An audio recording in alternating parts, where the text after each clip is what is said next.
Boa noite para todos os irmãos e amigos. É uma alegria poder nos reencontrar com a família de Deus e podermos meditar. Na realidade, o culto de quarta-feira é gostoso porque é um culto bem devocional.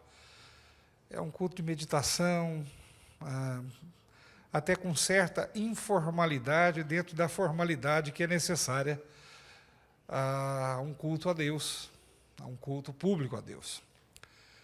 E esta semana eu estava ao estudar a lição da Escola Sabatina.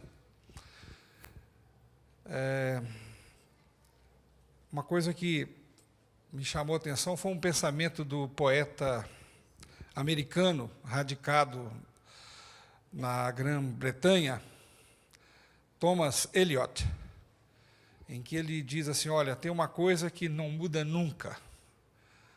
Desde criança eu vejo isso, e por mais que a gente tente disfarçar, é que há uma luta perpétua entre o bem e o mal. É claro que a gente sabe que ela é perpétua, mas não tão perpétua assim. Haverá um momento em que ela vai cessar. Mas dentro do escopo humano, talvez Thomas Eliot tivesse razão de dizer que é uma coisa perpétua. Porque nós crescemos e nos desenvolvemos e chegamos ao ocaso da vida percebendo as mazelas que são causadas pelo mal e esta oposição entre bem e mal que a gente chama de grande conflito, que é o tema da lição desta semana. Interessante é que eu tenho uma visão assim dentro do grande conflito com respeito à própria semana.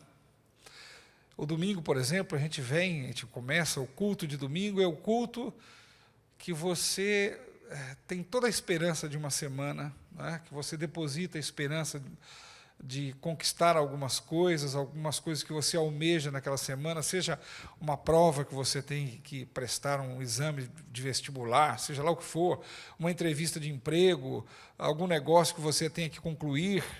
Você tem esperança que naquela semana as coisas se deem bem. E o culto de domingo é sempre esse florescer da esperança. Eu acho que o início assim, da semana é algo muito, muito alvissareiro.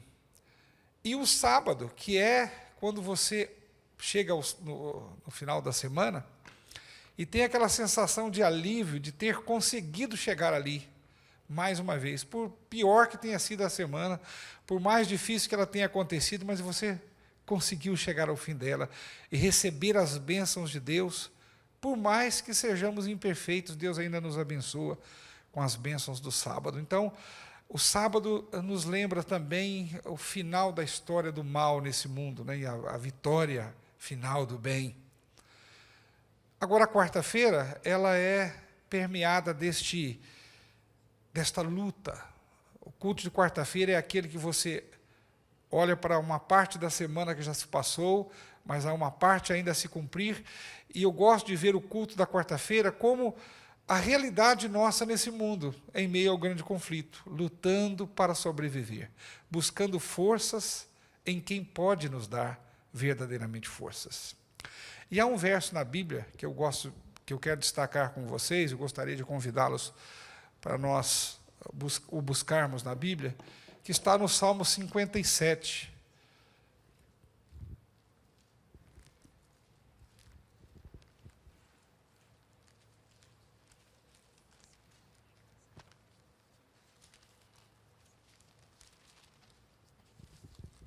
Salmo 57, verso 2. Olha que joia preciosa. Clamarei ao Deus Altíssimo, ao Deus que por mim tudo executa. Ou seja, eu vou pedir a Deus que é capaz de fazer todas as coisas e qualquer coisa por mim. Um Deus que não mede esforços, que é o Deus do impossível, que faz, que age por mim, que realiza aquilo que eu não posso fazer. E quando eu tenho as dificuldades da vida dentro do escopo do grande conflito, eu sei que eu posso descansar nas promessas dele. Porque, meus queridos, qual de nós está isento desta inquietude das demandas da vida. De vez em quando nós temos alguma mazela de saúde, algum problema de saúde, ou passamos por isso na família, ou perdemos alguém na família que nós amamos. De vez em quando, alguns de nós, pelo menos, passam por problemas financeiros, né? Como solucioná-los? Problemas de relacionamento. Enfim, as grandes demandas da vida. E quantas vezes nós precisamos nos sentir ajudados, verdadeiramente ajudados. O meu pai dizia: meu filho, se você puder contar em uma das mãos a quantidade de amigos verdadeiros que você tenha, você será um homem feliz. Meus queridos, se nós formos avaliar aqueles que são verdadeiros amigos, que são capazes de nos ajudar em qualquer hora, eu acho que 5 dedos, às vezes, é até demasiado. Sabe aquele tipo de amigo que, se você ligar para ele 3 horas da manhã, fala: fulano, eu preciso falar com você agora. Eu estou aqui passando por uma aflição, preciso falar com você. E o amigo não fica assim: mas 1 hora dessa, camarada, 3 da manhã, o que você está querendo? Aquele tipo de amigo, se você falar: eu preciso de você agora, ele diz: espera aí que eu estou chegando. Quem tem um amigo assim, tem um tesouro muito grande. Dizem que o cachorro é o melhor amigo do homem. E uma das explicações é: qual amigo está disposto a conversar com você se você perdeu o sono às 3 da manhã e ficar batendo papo com ele, e ele ficar olhando para você, brincando, todo atento, né? Experimente conversar com seu cãozinho, se você tem, de madrugada, ele vai dar a maior atenção para você. Ele não vai reclamar, não vai rosnar, não vai latir com você. Ele está pronto para recebê-lo. Que amigos fariam isso por nós? É por isso, meus queridos, que em qualquer momento da vida, nós temos a certeza da ajuda de Deus. Um Deus que está disposto a fazer todas as coisas e qualquer coisa por mim. Eu me lembro de um irmão, no início do meu ministério, minha esposa se lembra bem dele, o irmão Cirilo. O irmão Cirilo era negro, a sua família, e eles moravam numa propriedade rural, em uma fazenda. Eles eram empregados daquela fazenda. E eu passava sempre ali, perto da casa dele, que ficava perto da estrada, quando ia atender uma das igrejas que eu cuidava. Uma igreja muito simples, de roça, só para vocês terem noção, era a melhor construção de toda a comunidade, porque era a única construção ali daquela comunidade, bem ao lado, que era de tijolos. Todas as casas eram de pau a pique, que são madeiras que são trançadas e depois faz um enchimento com barro. Mas a casa do Cirilo era uma coisa especial. Aquela escadinha de filhos, né? Que já cedo já haviam sido introduzidos no trabalho ali naquela fazenda. E a casa do Cirilo eles tinham feito de um barro clarinho, sabe? Um barro bem cinza, assim. E era bonito você ver o capricho daquela casa, sempre bem varrida. As panelinhas penduradas, mas faziam gosto, porque estavam brilhando sempre. Que limpeza, que bom gosto, sabe? Que coisa gostosa. Dava prazer de você tomar um copo d'água tirado daquela jarra de barro e naquele copo de alumínio, brilhando. Dava prazer. E a gente se assentava ali naqueles bancos toscos de madeira. Às vezes comia um pequi com arroz, ali com eles. Era uma família muito querida, uma família muito pobre, pobre das coisas materiais, mas feliz nas coisas de Deus. Mas o irmão Cirilo passou por uma dificuldade muito grande quando ele se tornou membro da Igreja Adventista. Alguém passando por ali, deu estudos bíblicos para ele, e ele, a sua esposa e os seus filhos mais velhos tomaram a decisão de se tornarem membros daquela igrejinha ali, aquela igrejinha rural. Mas o patrão não gostou nada disso. Quando ele chegou para o patrão e disse, olha, eu preciso do sábado, porque eu estou me tornando membro da Igreja Adventista, e, portanto, os adventistas guardam o sábado, conforme está na Bíblia. E o patrão disse, quê? Você não vai trabalhar no sábado? Nem você, nem seus filhos, nem a sua mulher? Ah, isso não existe aqui na minha fazenda. E ele tentou argumentar, era um homem muito simples. Ele disse, não, eu dou para você 1 mês para você arrumar um lugar para você ir embora. E falou lá algumas palavras um pouco desaforadas, né? Nessa hora, o ser chamado de vagabundo, de preguiçoso, coisas que ele não era, mas se torna até elogios, né? E ele estava procurando algum lugar, para arrumar trabalho para ele e para a família. Mas naqueles dias a mulher do fazendeiro ficou doente, subitamente doente, ela ficou acamada. E ele já estava ali naquele processo de tentar sair, né? Faltava ainda aí alguns dias para eles irem embora, e a esposa do Cirilo ouviu que a sua ex-patroa, né, estava doente. E ela foi lá fazer uma visita para ela, como um bom cristão faz, e percebeu que a casa estava toda desarrumada, porque, embora fosse uma fazenda, como era só ela e o marido, eles não tinham filhos ali com eles, eu não sei se os filhos já eram casados e moravam, então quem cuidava da casa era só a mulher do fazendeiro, não tinha empregada. E com isso, vocês viram, né? A dona da casa de cama, o que acontece? Louça na pia, casa por varrer, os animais domésticos ali, né, com fome, precisando ser tratados, as galinhas. E ela viu aquela situação, e ela disse, olha, eu vou dar uma arrumada aqui para a senhora. E foi, limpou a casa, e lavou a louça, e fez almoço, e lavou roupa, e passou roupa. Mas ela não era empregada mais daquela mulher, aliás, ela não trabalhava na casa, ela trabalhava na lavoura. Não tinha obrigação nenhuma, eles já haviam sido demitidos, né? Mas ela cuidou daquela mulher, como se nada tivesse acontecido. E então, a mulher disse, mas fulana, por que você está fazendo isso? Ela falou, por quê?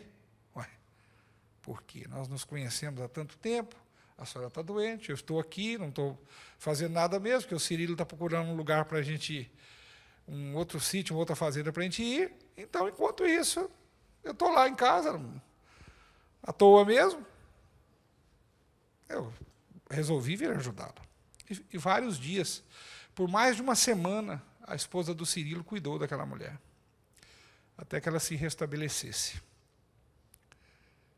E aí, chega lá o fazendeiro na casa do Cirilo, diz, Cirilo, você já arrumou um lugar para ir trabalhar? Olha, tem uma fazenda que eles estão precisando de alguém, eu fui lá, eles ficaram de vir, eu falei, não, faz o seguinte, eu preciso que você faça um serviço aí para mim. Ele falou, qual é? Eu preciso que você separe um pedaço de terreno aqui em volta dessa casa. Aí ele falou, tá certo. E começou a trabalhar. Ele falou, Cirilo, você não vai perguntar por que eu estou falando para você cercar esse terreno aqui? Ele disse, não. É porque eu vou dar esse terreno para você. Eu disse, como assim? Ele falou, não, cerca aí que eu vou dar esse terreno para você. E o Cirilo começou a cercar, mas cercou um lotezinho. Mal acaso o lotezinho. O fazendeiro chegou, disse, que é isso, Cirilo? Ah, eu estou cercando, o senhor falou para cercar? Ele falou, não, Cirilo, tenha dó, ué. Você vai cercar um lotezinho desse, com tanto chão desse? Ó, você vai fazer a cerca lá naquela ponta, levar lá na frente, trazer aqui. Deu para ele lá, acho que um hectare de terra, 10 mil metros quadrados. Eu falei, mas por quê? Ele falou, por quê? Porque mesmo que eu morrer, eu não quero que nunca mais alguém tire você dessa terra. Porque eu nunca vi alguém fazer o que vocês fizeram. Eu já havia mandado você embora, vocês não tinham compromisso nenhum comigo, qualquer empregado teria se rebelado, se revoltado. Mas a sua esposa foi lá e cuidou da minha mulher com todo o amor, coisa que nem a comunidade religiosa a qual pertencemos se preocupou em fazer. Eu não posso abrir mão de vocês nunca mais. Vocês só sairão daqui o dia que vocês quiserem, e se vocês quiserem, o que vai me deixar muito triste. Mas eu não posso perder empregados da qualidade de vocês. O Cirilo só saiu dali morto, meus queridos. Ele, posteriormente, teve uma doença grave e faleceu. Faleceu com toda a alegria, com toda a confiança em Deus. E a sua família ficou lá. Mas ninguém mais pôde tirar o Cirilo daquele lugar. Sabe quando você percebe que, às vezes, parece que tudo está perdido? Dias atrás, eu estava pregando aqui e contei, acho que foi no sábado anterior, a história de um irmão lá de Belo Horizonte, que trabalhava na Toshiba. Essa que faz... A Toshiba, acho que é a mesma, mas é uma divisão da Toshiba que fabrica esses transformadores de postes, esses transformadores de energia. E havia um chefe que implicava com esse nosso irmão e pegava no pé dele por causa do sábado, do horário, que tinha que sair mais cedo na sexta-feira. Ele foi ousado, começou a orar, Senhor, muda esse chefe, Senhor, muda esse chefe. E o chefe foi mandado embora lá para o Japão de volta e trouxeram outro. Ele falou, pastor, eu fui ousado, né? Eu não pedi para Deus me mudar de trabalho, pedi para Deus mudar o chefe. É assim mesmo, porque a Bíblia nos diz que Deus executa todas as coisas por causa de mim e de você. Quando nós confiamos em Deus e nós procuramos fazer aquilo que nos corresponde, que é ser obedientes a Ele, não há pai mais amoroso. Ele é amoroso de qualquer maneira, mas às vezes nós não percebemos o quanto Ele é amoroso, a gente só percebe quando Ele se enquadra nos planos dEle.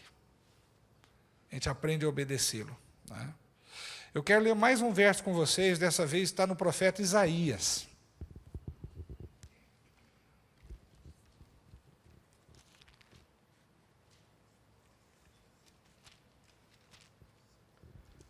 Isaías 64,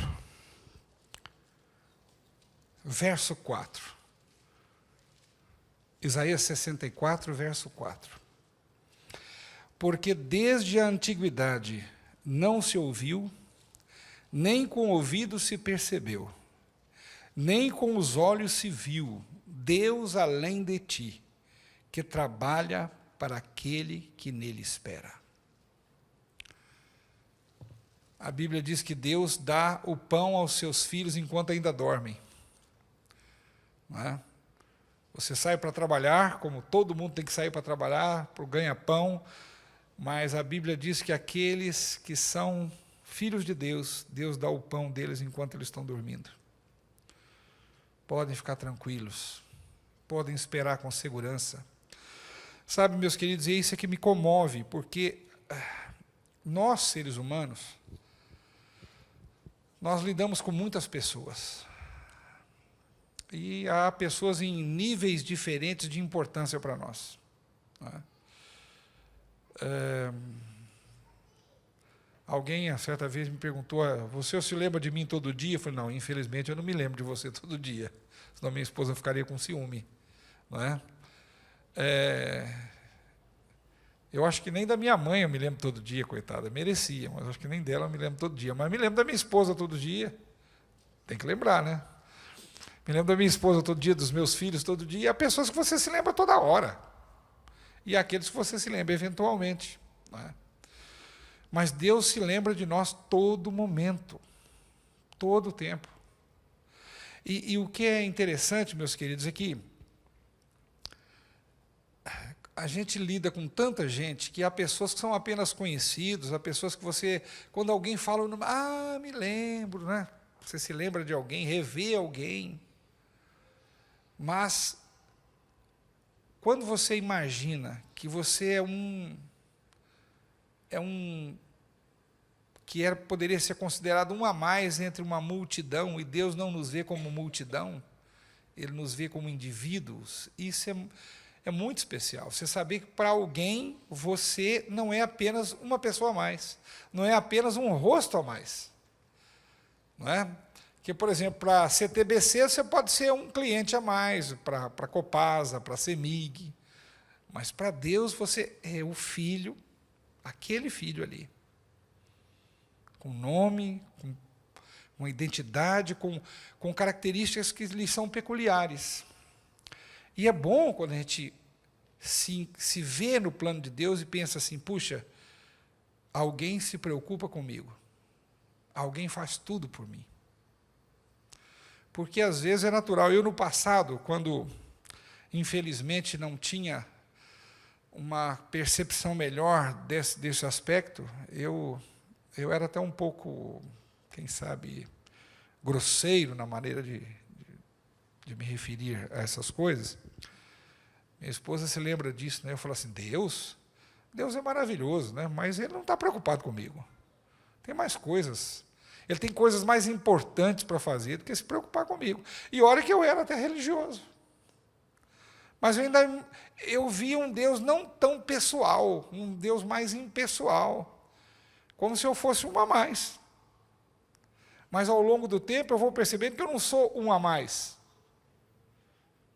Eu sou o filho dele, que se chama Carlos, que ele sabe todas as coisas e para o qual ele concedeu o privilégio de trabalhar no ministério e me chamou desde o ventre da minha mãe. Porque quando eu leio na palavra de Deus, os planos de Deus para conosco, eu percebo que era uma coisa que Deus havia planejado para a minha vida.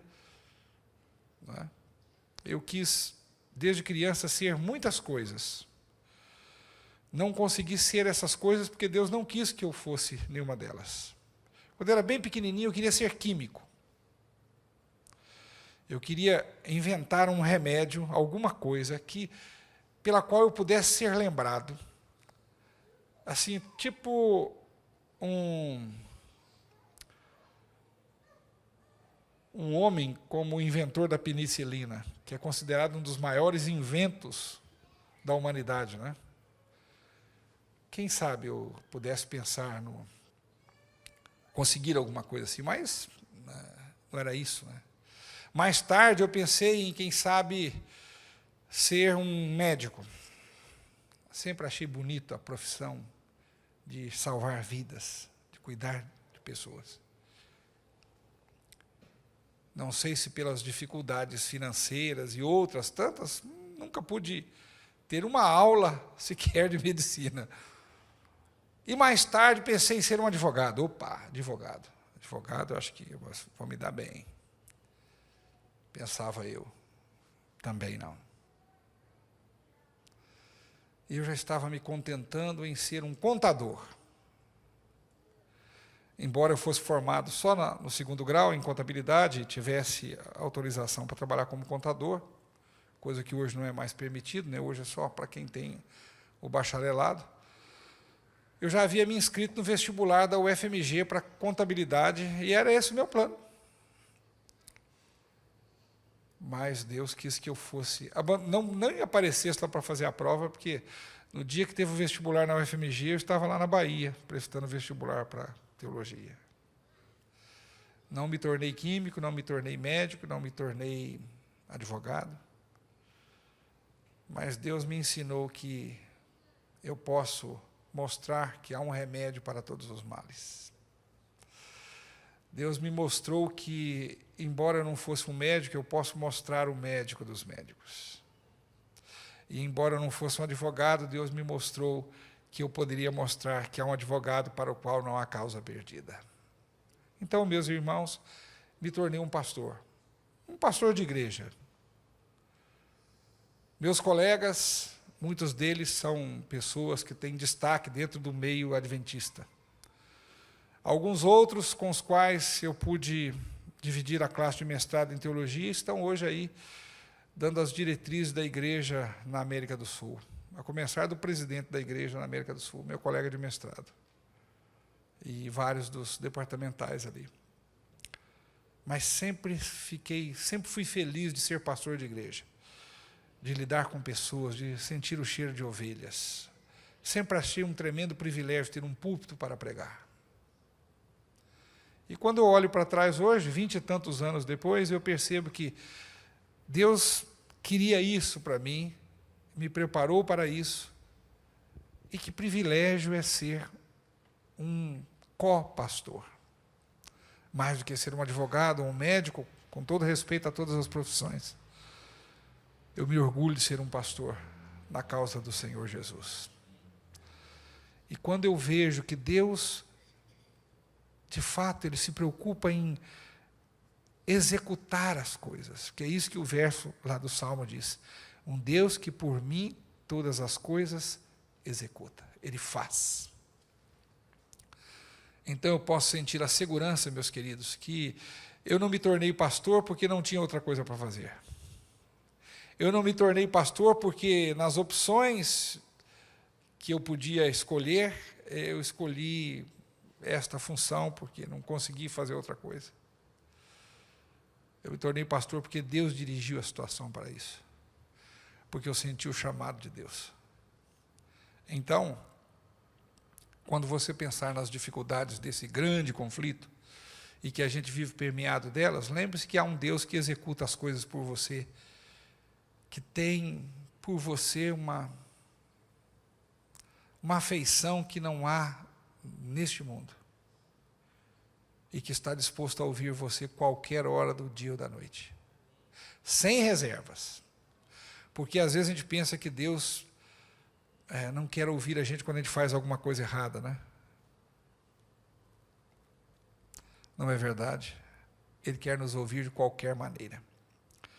Eu termino contando a experiência do meu pai. Meu pai era um homem muito amoroso, às vezes um tanto quanto ignorante assim na maneira de agir, porque ele era um homem muito inteligente, mas um homem limitado dentro do escopo da sua vida, mas um pai muito amoroso. Mas ele alternava entre bater na gente e abraçar a gente.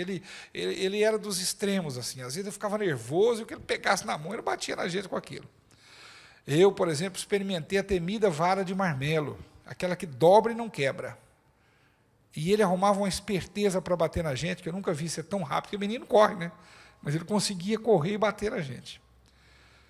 Mas o meu pai, eu já era jovem, talvez um pouco antes de eu me casar, devia ter uns 17, 18 anos por aí. E meu pai, ele era oficial de justiça, trabalhava para o Estado, mas ele sempre mexeu com algumas coisinhas assim. Ele tinha uma oficina de sapateiro, e ele trabalhou sempre consertando sapatos. Entre uma coisa e outra, ele fazia isso. E com isso eu aprendi a profissão. Eu fui sapateiro também, né? Talvez você não soubesse disso, mas eu fui sapateiro. Eu não fabricava sapato, mas eu consertava. Colocava meia sola, tacão, trocava o saltinho do sapato das mulheres, fazia costuras, etc. Era um consertos. E eu trabalhei com isso. Tempos mais tarde eu tinha uma pequena oficina que eu tentava sobreviver com isso. Mas na casa do meu pai ali, ele tinha oficina, eu fui aprendendo e eu fazia os trabalhos, ganhava o dinheirinho.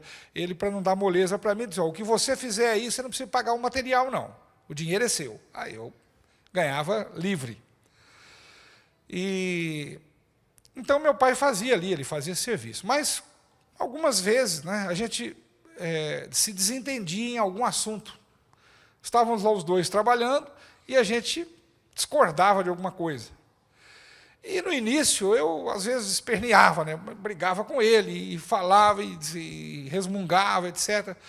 Mas, às vezes, nem tanto. E eu me lembro bem de um dia, quando nós estávamos discutindo lá calorosamente sobre algo que nós dois discordávamos, sobre o qual nós dois discordávamos, e eu disse para ele, falei alguma coisa, e ele não concordava, etc. E nós, lá na minha família, temos a mania de falar muito alto, né? Os vizinhos lá são maravilhosos, porque é um barulhão só. Quando está a família toda reunida, a veia do pescoço engrossa, é um negócio impressionante. E eu, às vezes, tenho que estar me policiando, né, para não falar tão alto e tal. Em dado momento, eu me levantei e falei, tá bom, pai. E fui saindo. E no que eu fui saindo, ele disse, volta aqui, volta aqui. E eu voltei, o que foi, pai? Ele disse, onde você vai? Eu falei, eu vou lá para dentro, pai. Ele falou, peraí, nós estamos discutindo aqui, como é que você vai saindo assim? Eu falei, pai, o senhor tem razão, eu já dei a razão para o senhor. Tudo bem, volta aqui, rapaz. Está tão bom a gente discutindo, ué. Ou seja, o meu pai gostava tanto de ficar com os filhos, que ele gostava até de discutir com a gente, para passar tempo com a gente. Aí eu fico olhando para essa imagem e fico pensando em Deus. Deus nos ama tanto, que a gente fica briguento, resmunguento, e Deus está querendo dar corda à conversa. Ele quer conversar com a gente. Ele quer nos ouvir. Até as nossas lamúrias, sabe aquele tipo de reclamação que ninguém aguenta?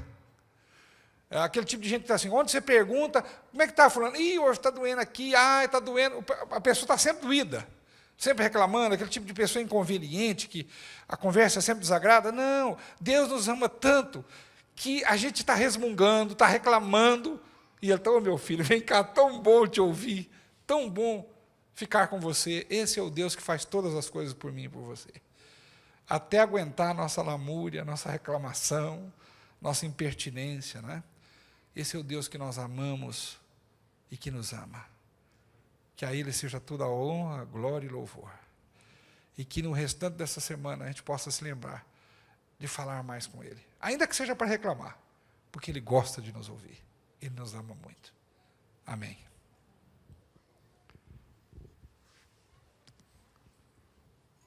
Senador Rubles.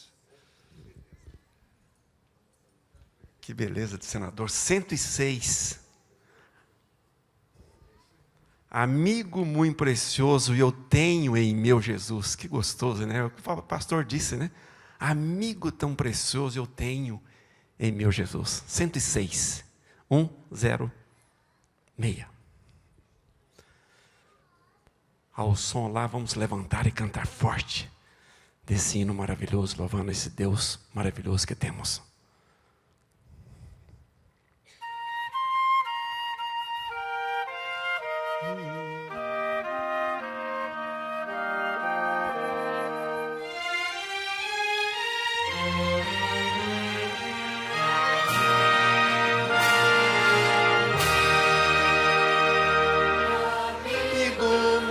Precioso eu tenho em meu Jesus, envolve-me seu doce amor, meus pés no bem conduz, sem ele aqui não posso andar até chegar aos céus, assim andamos juntos, Jesus. Por vezes sou tentado nas lutas e na dor, então Jesus me mostra não feridas por amor, de seu amor a prova deu por minha cruz morrer, e juntos nós andamos, Jesus e eu conto em tristezas e todo o meu prazer, em seu amor encontro paz e forças pra viver, enquanto sigo morar irei ao lado seu, juntos nós andamos,